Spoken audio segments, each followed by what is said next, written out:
सोमवार म्हणजे आठवड्याचा पहिलाच दिवस आणि आमच्या ऑफिसातील कमालीच्या धावपळीचा दिवस. आलेली सगळी ईमेल्स आणि कागदपत्रे निकालात काढायची, मीटिंग्ज घ्यायच्या. अपॉइंटमेंट्स लिहून आमच्या डायऱ्या भरून जातात.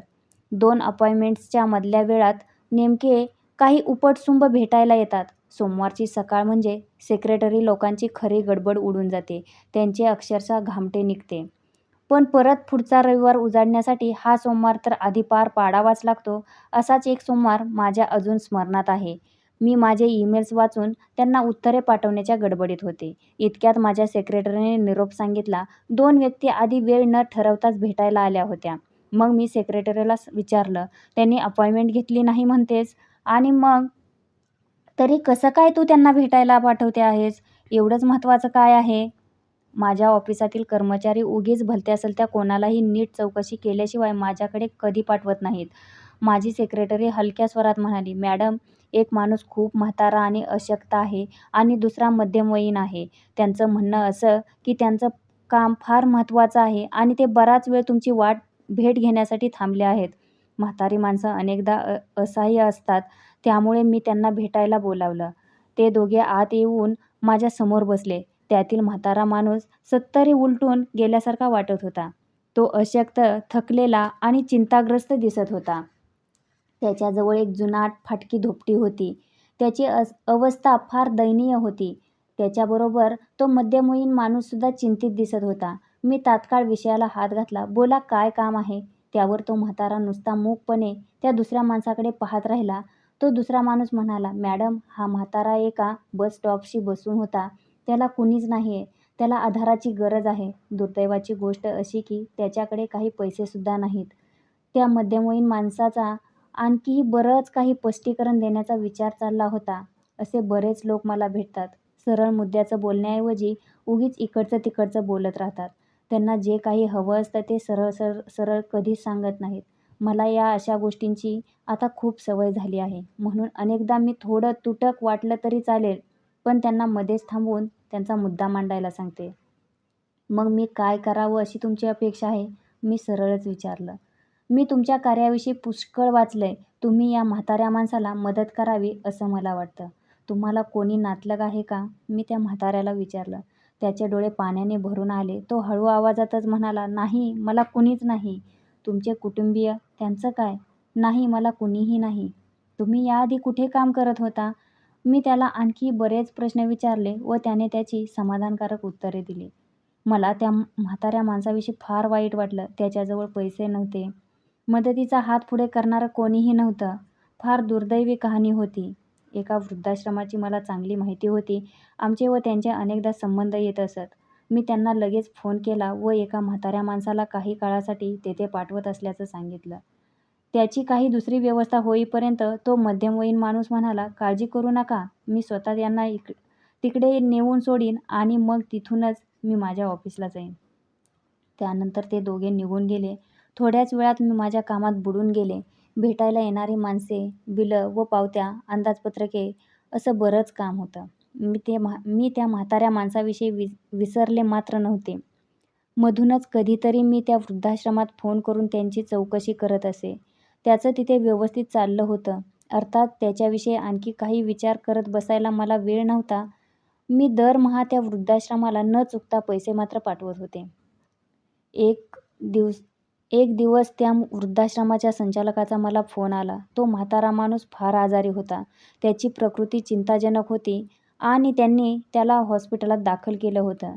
त्यांनी मला संध्याकाळी भेटायला बोलावलं होतं.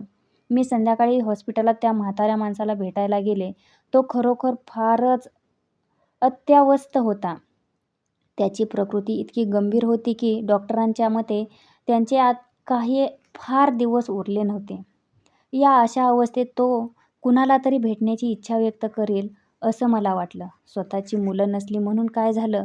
पुतण्या नाही तर भाचा, बहीण, भाऊ, निदान एखादा मित्र. त्याच्या प्रकृतीविषयी आता कुणाला कळवायचं? मी त्याला विचारलं, तुम्हाला कुणाला भेटण्याची इच्छा आहे का? तुम्ही म्हणाल त्याला आम्ही बोलावून घेऊ. तुमच्याकडे कोणाचा फोन नंबर आहे का? त्याने थरथरत्या हाताने मला एक नंबर लिहून दिला. आम्ही त्या नंबरवर फोन केला आणि तो म्हातारा माणूस फार गंभीररीत्या आजारी असल्याचं त्या फोनवरील माणसाला सांगितलं. काही वेळानंतर कोणीतरी माणूस त्याला भेटायला आला. त्याच्या चेहऱ्यावर चिंता स्पष्ट दिसत होती. तो येता क्षणीच तडक त्या म्हाताऱ्या माणसाला भेटायला गेला. मी या दुसऱ्या माणसाला नक्कीच कुठेतरी पाहिलं होतं. मी स्मरणशक्तीला खूप ताण देण्याचा प्रयत्न केला, पण व्यर्थ. त्या म्हाताऱ्या माणसाला भेटायला आलेला माणूस आपल्याला ओळखीचा का वाटतोय, ते काही केल्या लक्षात येईना. कदाचित मला प्रवासात भेटलेल्या एखाद्या माणसासारखा तो दिसत असावा. थोड्याच वेळात डॉक्टर बाहेर आले. त्याच्याकडून कळलं त्या म्हाताऱ्या माणसाचा अंत झाला होता. मला फार वाईट वाटलं. माझी त्याच्याशी काही ओळख नव्हती, त्याच्याशी काही संबंध नव्हता, पण तरीही मला फार वाईट वाटलं. थोड्याच वेळात त्या म्हाताऱ्या माणसाला भेटायला आलेला माणूस बाहेर आला. त्याच्या डोळ्यात अश्रू होते. तो न बोलता तेथील बाकावर बसला. ती जागा फार सुनसान होती. मनावर उगीचच दडपण येत होतं. आश्रमाचे संचालक, तो माणूस आणि मी त्या वेटिंग रूममध्ये बराच वेळ बसून होतो. सगळे उपचार पूर्ण होण्यास खूप वेळ लागणार होता. त्या अपरिचिताने विचारलं, त्यांच्या जवळची बॅग कुठे आहे? कुठली बॅग? ते अनाथाश्रमात येताना एक जुनी बॅग घेऊन आले होते, तो म्हणाला. मी चमकले. त्या म्हाताऱ्या माणसाकडे एक बॅग होती हे या अपरिचिताला कसं माहीत?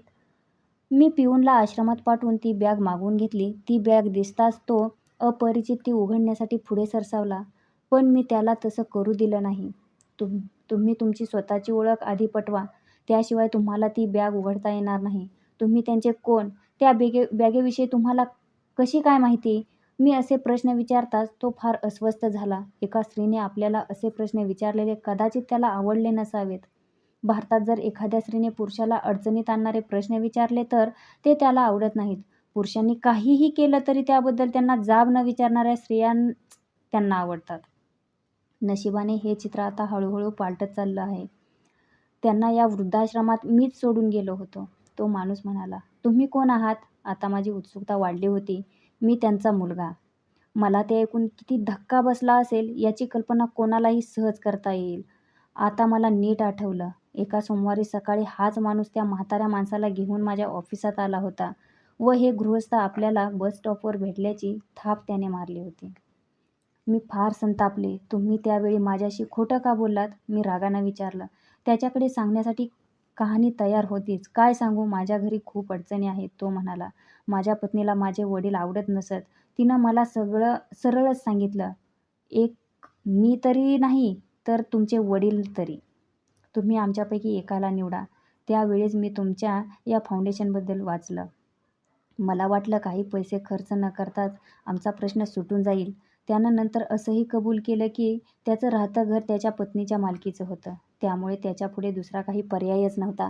हे ऐकून मला राग आला, चीड आली की मी नुसती अस्वस्थ झाले तेच मला समजेना. वा, तुमचा प्रश्न सोडवण्याची काय ही पद्धत, मी म्हणाले. आम्ही अनाथांना मदत करतो हे खरे आहे, पण स्वतःची मुलं बाळं असलेल्या अनाथांना नव्हे. यथावकाश ती बॅग उघडण्यात आली. त्यात जुन्या कपड्यांचे 3 जोड होते, काही औषधं होती आणि एक बँकेचे पासबुकही होतं. मी ते पासबुक उघडलं आणि अक्षरशः हतबद्ध झाले. त्या म्हाताऱ्या माणसाच्या बचत खात्यात 1,00,000हून जास्त रक्कम जमा होती. त्या खात्यावर वारसाच्या नामनिर्देशनाची सोय होती व त्या वृद्ध माणसाने वारस म्हणून आपल्या मुलाचे नाव लिहिलेले होते. ज्या मुलाने त्याला घरातून आणून वृद्धाश्रमात टाकून दिलं होतं, त्याच मुलाचे आपल्या वडिलांना वृद्धाश्रमात ठेवून घेण्यात यावे म्हणून याच मुलाने खुशाल त्यांना निराधार असहाय्य म्हणून घोषित केले होते. आणि आता तोच मुलगा आपल्या वडिलांच्या पैशावर हक्क सांगायला आला होता. आणि त्या वृद्ध माणसाचं तरी काय? आपल्या मुलाने आपला सांभाळ केला नाही, आपण निराश्रित निराधार आहोत असं त्याने आपल्याकडून खोटं वदवून घेतलं आणि तरीही आपल्यानंतर आपला पैसा त्या मुलाला मिळावा अशी त्या म्हाताऱ्याची इच्छा होती. ज्या वृद्धाश्रमाने आपल्या आयुष्याच्या अखेरच्या दिवसात आपल्याला सहारा दिला, त्या आश्रमाला ती रक्कम देणगी म्हणून द्यावी असं त्याच्या मनात सुद्धा आलं नाही. पाश्चात्य देशामध्ये जेव्हा वृद्ध लोकांना आश्रमात किंवा हॉस्पिटलमध्ये मृत्यू येतो, तेव्हा त्यांनी आपली संपत्ती मृत्यूनंतर ज्या वृद्धाश्रमाला नाही तर हॉस्पिटलला दान करावी असं मृत्यूपत्रात आधीच नमूद केलेलं असतं. आपल्याप्रमाणे इतर वृद्धांना त्यातून मदत मिळावी या भावनेतून ते केलेले असतं. ते आपली संपत्ती आपल्या मुलाच्या नावे नाही सोडून जात आणि मुलंही तशी अपेक्षा ठेवत नाहीत. पण आपल्या भारतात पौरात्य व पाश्चात्य जगांमधील जेवढं म्हणून काय वाईट आहे तेवढंच नेमकं आपण घेतलं आहे. इथे मुलं वृद्धाकाळात आपल्या आईवडिलांना टाकून देतात आणि आईवडील जनरीतीप्रमाणे आपली संपत्ती त्याच मुलाच्या नावे ठेवतात. केवळ काही हजार रुपयांसाठी तुम्ही आणि तुमच्या वडिलांनी हे सारं ढोंग केलं. शरम वाटली पाहिजे तुम्हाला, मी त्याला म्हणाले. आणि असं करून तुम्ही फार वाईट उदाहरण घालून ठेवलं आहे. आता यानंतर कधी एखाद्या खरोखरच्या निराधार व्यक्तीने आमच्याकडे मदत मागितली तरीसुद्धा ती द्यायची का नाही याचा आम्हाला विचार करावा लागेल. कदाचित आम्ही त्याला मदत करताना कचरू. तुमच्यासारख्या लोकांची आठवण आम्ही कधीच विसरणार नाही. माझे हे शब्द ऐकून त्याने शरमेने मान खाली घातली.